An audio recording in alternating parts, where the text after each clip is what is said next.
3, 2, 1. You ready?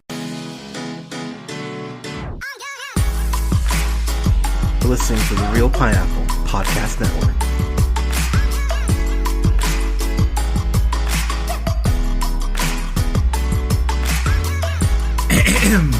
Good evening, everybody. Thank you so much for listening. This is the Real Pineapple, and hallelujah, everyone! This is our first review in the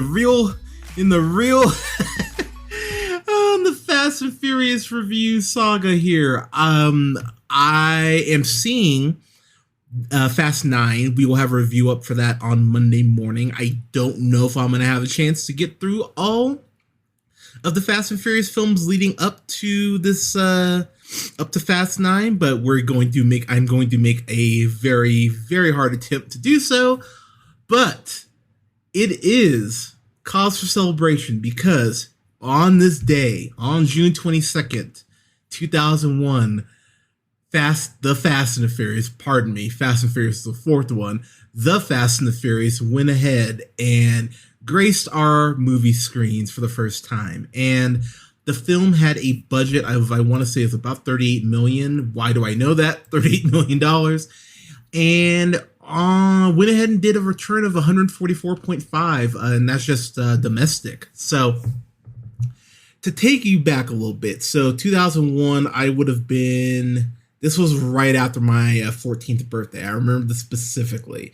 And I just lost my dad, unfortunately, and I remember I was with a group of friends, and they were like, you know what, we should go see a movie. I was like, you know what, all right, I'd be down to see a movie. And I just rewatched the trailer for the Fast and the Furious, and my God, it is such a 2001 trailer, and I mean that truly as a compliment. One of the taglines in the trailer is, if lines must be crossed, and I'm paraphrasing, but if lines must be crossed, make sure it's done fast and furiously. It's such early 2000s cheese, and I'm so here for it. And let's call it what it is. The only real difference between these movies and Point Break is that they've made several sequels to the Fast and the Furious. This is Point Break for, Gen Z or whatever. It really is that sort of formula, but at the same time, the films work as well as they do just because they eventually leaned into just the craziness and really became more about showcasing, these actors and actresses in these cars versus, a plot. But let's be clear, there is a thread of plot that does go ahead and tie most of these together, which I have to give the movies credit for. But this is directed by Rob Cohen, and Rob Cohen's always one of those directors where I go, I feel like you've done a bunch of weird shit, and he has. So he directed, a year prior to this, he directed The Skulls, which is that movie with Joshua Jackson. I totally forgot Paul Walker's in that one too. Leslie Bibb is in that. I don't even remember her in that, but yeah, that's not a good movie. But he also did Dragonheart. He went on to do Stealth, which is really dumb. He also went ahead and was a producer on Triple X State of the Union. He directed Alex Cross with Tyler Perry, which if you've listened to our review, I'm not a fan of that. He also directed The Mummy, Tomb of the Dragon Emperor, which is the worst one of the three. And then went ahead after Alex Cross, 3 years later, directed The Boy Next Door, starring Jennifer Lopez. So a very mixed bag, admittedly. They made a great call by going with Justin Lin moving forward. But this movie, of course, stars Vin goddamn Diesel as Dominic Toretto. And the thing I have to say about this movie that made me really happy, and I really do mean this, just not even being sarcastic. My partner and I, over the last 2 weeks, have gone through and rewatched all the Fast and Furious films, starting with the Fast and Furious, going all the way up to Hobbs and Shaw. The only one I have not rewatched yet is Tokyo Drift, because my partner hates Tokyo Drift and flat out said, and I'm quoting her, when you watch this, make sure I'm not here. So I went, you know what? Fair enough. I will make sure you are nowhere in the house. But Dom Toretto, he's got a troubled past. Of course, we get into how troubled his past is. He has some side businesses, as you were. But the big thing about Dom is he loves his cars. And he is dating Michelle Rodriguez's Letty. And I am going to say the big thing about one of the big things about these movies is, of course, it's all about family. If you take a shot anytime they say family in any of these movies, you would be dead. But what I really do appreciate about this is that from early on, even though I think it does falter in the later films, and that's something I will get into as I review this, Dom really does care for Letty.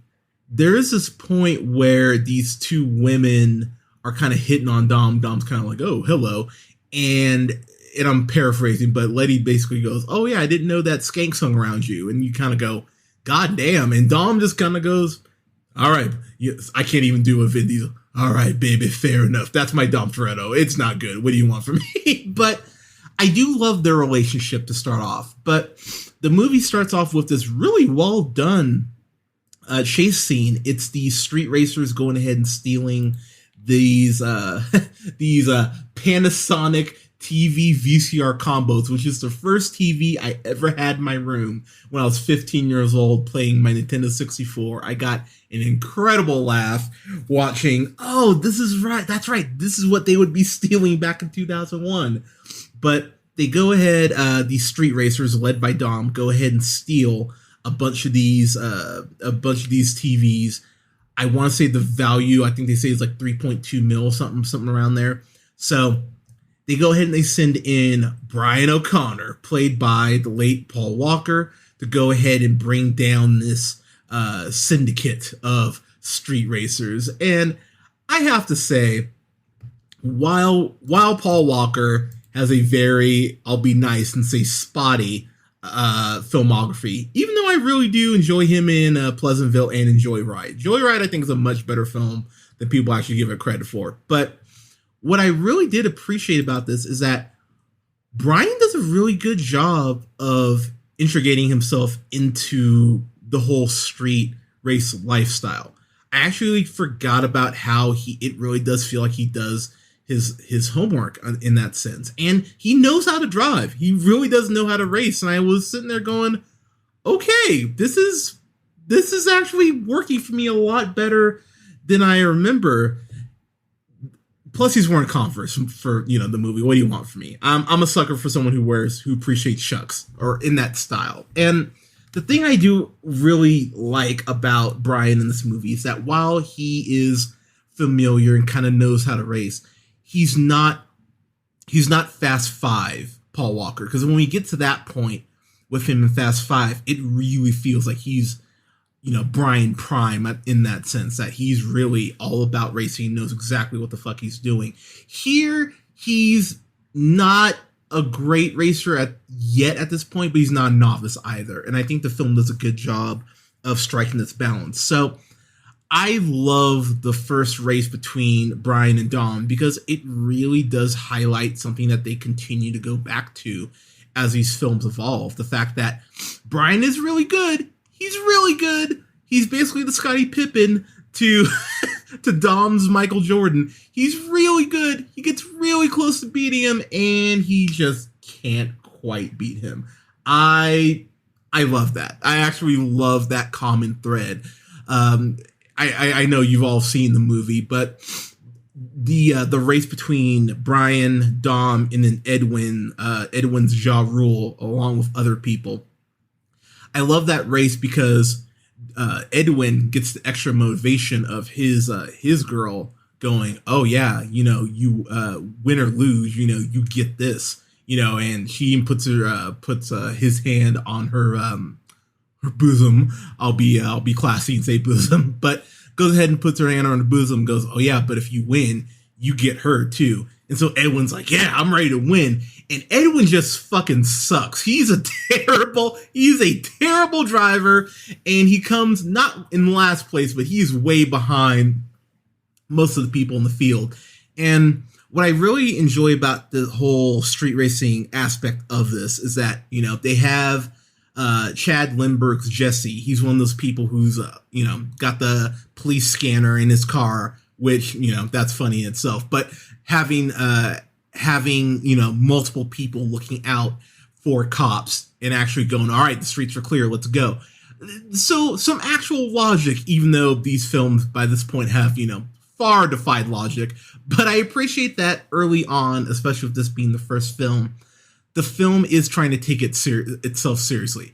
And if there's actually a compliment I can pay the films as they go on, they take themselves less seriously as they go on, which is actually a really good thing when you think about it. But I love the fact that once Brian goes ahead and loses to Dom, Brian even goes, oh man, I had you. I almost had you. And the thing about these films is that the male posturing is just insane. Like anytime you think, oh, they couldn't possibly posture more, they find a way to posture more. And I just go, all right, guys, fair enough. Dom goes into this whole dialogue about me. You almost had me, and everyone around him's like, ooh. And I do love how these films turn to basically stand-up routines that anytime Dom or like a main character, when it's needed, of course, is saying something or is giving a speech, all these people gather around like David Copperfield doing street magic and shit. And Dom just goes, ask any racer, ask any real racer. Doesn't matter if you win by an inch or a mile. Winning is winning. And everyone goes, yeah, woo, Dom! And rewatching it, the thing about this movie, it got me. I was sitting there, I'm like, this is infectious. It is dumb as shit dialogue. But my God, can I be real and say that I wasn't laughing? No, I was cheering. I was like, yeah, this is great. I love it. I genuinely love it. I love how incredibly machismo driven this first film is, especially. And yes, they're all machismo driven, but this one maybe more so than none of them. I love how the movie does lean into it. And again, it's taking itself way too seriously, but again, it actually helps in a weird way here. The best relationship, I would say, in this movie, I mean, outside of Brian and Dom, because the other thing about this film, and if you've, I want to say it's SNL, yeah, it was Saturday Night Live, they did the Andy Samberg, Seth Rogen, I think they called it The Gay and the Furious, it was like the digital short. Brian and Dom are very gay for each other. The movie just doesn't come out and admit it. This really is the road to El Dorado, but with cars. That's really what this is. And that applies for Too Fast, Too Furious as well, because, oh man, is that movie gay too. But it's amazing how they're basically doing everything except whipping their dicks out. Brian is working at this one car shop as part of his cover, The Racer's Edge, which I'll admit, props on the name. I actually appreciate that. I went, you know what? I'd go to a place called The Racer's Edge. I like that. But Dom even says, oh, are you working for Ryan? I think it's a guy's name. Doesn't matter. Like, oh, you're working for him? And Brian goes, yeah. And that's my Brian. Yeah, I work for him. A little blacker. That sounded a little blacker than Paul Walker, but yeah, I work for him. Well, you're not working for him anymore. And you're just like, wow, okay, so you can do that apparently. Okay, that's new. It's hilarious, and I love the way that it starts off with just immediate conflict because they're racing each other. And then Brian does slowly start to wear Dom down. When the race that he loses goes ahead and gets the cops go ahead and roll up, Brian goes ahead and bets his car against Dom's. And Brian goes ahead and is actually the one person who actually goes ahead and saves Dom. Dom's crew, so Letty ends up leaving. Mia's not there if memory serves. Jesse pieces out. Matt Scholes, who plays Vince, who I will get to your ass. And then his other friends, they all go ahead and leave him behind. So the fact that Brian stays behind, goes ahead and saves Dom, that goes ahead and earns, Dom's respect and goes ahead and begins to earn Dom's trust. And I really do appreciate the fact that Brian is clearly known how to play the game. He is a undercover cop, as I mentioned, but what I really like about that aspect is that and I can't believe I'm going to compare it to this, it's very similar in a sense to Judas and the Black Messiah. And again, I can't believe I'm saying this, but the fact that Brian, while he is undercover, there's a point where it's no longer undercover, and Dom and Mia and Letty begin to feel like, what's the word? Colleagues. And you thought I was going to say the other word, but I really like the way that Brian does get seduced, not just by Mia, but through the camaraderie that Dom and his crew have. There's a scene where Brian and Jesse are having this conversation, and he's talking to Brian about kind of building him this car. Brian goes ahead and gets this car just, off this, off of scraps, basically, from like a junkyard. But it has this incredible engine under the hood. And so him and Jesse basically come up with the concept of how the car will look when it's finished. And while Jesse doesn't get a lot of character development, he really is just kind of the scrawny nerd who will get killed at some point. Just hashtag justice for Jesse. I really appreciate that scene is in there because it humanizes Brian in a way that at other points I don't think the film does a good job of doing. But here it does show that, hey, while he is undercover and this is an act to an extent, there is some actual gravitas behind it. He does actually give a shit to an extent. And I think that's important for the character who's supposed to be the conscience. And really, that really was Paul Walker's role as being the conscience of these films. And that's a really important scene in establishing that.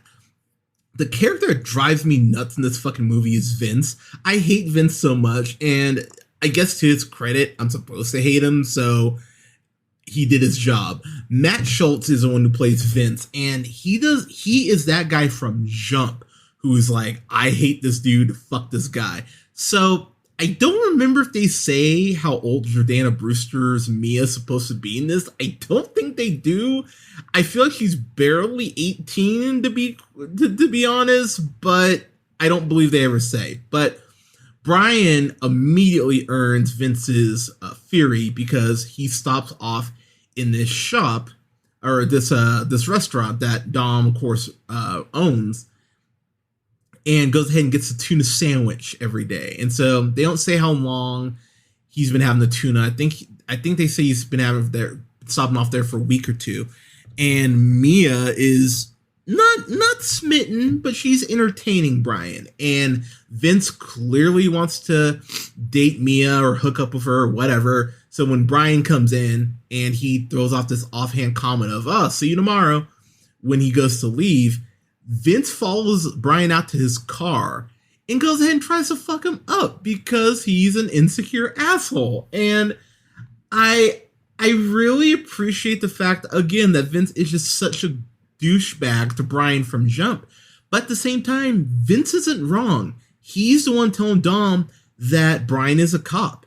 And he's saying it over and over again, like, this motherfucker is going to screw us. He is a cop. Why the fuck aren't you listening to me? And Dom just won't hear it because, again, Brian saved his ass. And I really appreciate the fact that he really did that. The fact that Vince is never really seduced by Brian. He always thinks he fucking sucks. And that carries on through Fast 5 when Vince dies. Spoiler alert. I actually really appreciate the fact that there's that level of consistency. I really dug that. As far as stuff I don't like about this movie, and I know I've barely gotten to the plot, but to be honest, there's really not a lot of plot here. There's this guy, Johnny Tran, who's played by Rick Yoon, I want to say is how you say your name. If I said it wrong, I apologize, sir.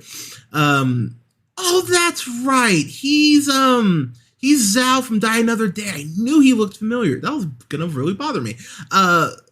But Rick Yoon's really good in this. He plays a guy named Johnny Tran who is really out to kill Dom because, in Dom's words, a business deal between us went bad.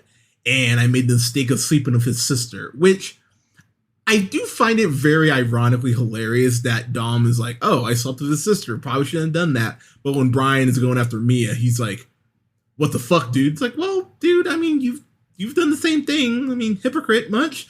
But Johnny Tran, I appreciate the fact that he's just a dick for the sake of being a dick. He blows up Dom's car at a point. He is the one who kills Jesse. Johnny Tran is just an asshole. And he just feels like a spoiled asshole. Yeah, Dom and him have history, but even if Dom and him didn't have history, Johnny would just see him as an obstacle and want to kill him anyway. And I appreciate a villain just being that, and I use this term not even a negative way, but being that paint by numbers and that straightforward. He doesn't have some troubled childhood, or he didn't see his parents get killed, in Crime Alley. He's just a dick who wants money and just like enjoys driving fast cars. I appreciate that. I appreciate that it's that simple. And obviously the villains do get more complex, somewhat, as we go on. But I appreciate him just being kind of more bare bones about it. The other thing I will say as I kind of wrap up here, whenever Brian is a cop, these cops are just the biggest pieces of shit to him. They never set him up with the right equipment. It feels like they're doing everything they can to make sure that he's caught.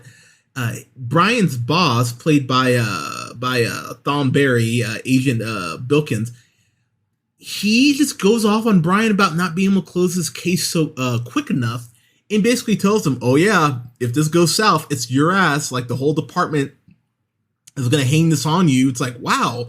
That's really, yeah, that's how you thank a guy for going undercover. What fucking assholes you are all are.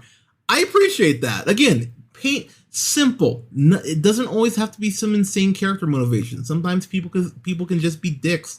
And here, I think it really works as far as building sympathy for Brian, as far as him trying to navigate everything. We do need to talk about the stunt work here too, because you get that main race between Dom and Dom and Brian and everyone else. There is a what do they call it? Oh my gosh, I'm gonna be so mad. I'm gonna hear it later and be mad at myself. But there's this big race in the desert that they do every year. That sequence is really well done because there's a scene where Jesse races Johnny for pink slips, and that adds more tension to Dom and Johnny's relationship. And I thought that was actually really well done. Plus, it makes you go, "Oh, Jesse, you dumb, why were you doing that?" I really, when I think about complaints, race wars, that's what it's called. God, that was going to bother me. While I do not think this is by any means a classic, and obviously we know what comes after this, what I really do appreciate about this movie is that it is earnest. It is truly earnest in what it is saying, what is depicting on screen. It's shameless in that sense, and I weirdly wish more films would kind of just be like that and live with the consequences, from critics or whoever. I appreciate this. And the movie, while it definitely has some issues, it's by no means a perfect movie. Vince calls Brian the F word probably 5 times, and it's so unwarranted each time. Like, I was just like, God damn, dude. Like, there's a point where Brian is helping me with the dishes. It even says, "Oh, why don't you go put on a dress while you're at it?" I was like, wow, dude, really? Like what the fuck? That's unnecessary. That elements of this admittedly have not aged well, but the movie is fun. At the end of the day, it's fun and it's entertaining. And if that's all you get sometimes from movies, I don't think that's a bad thing. I don't need everything to be, some deep retrospective. Oh God, what did I think about that?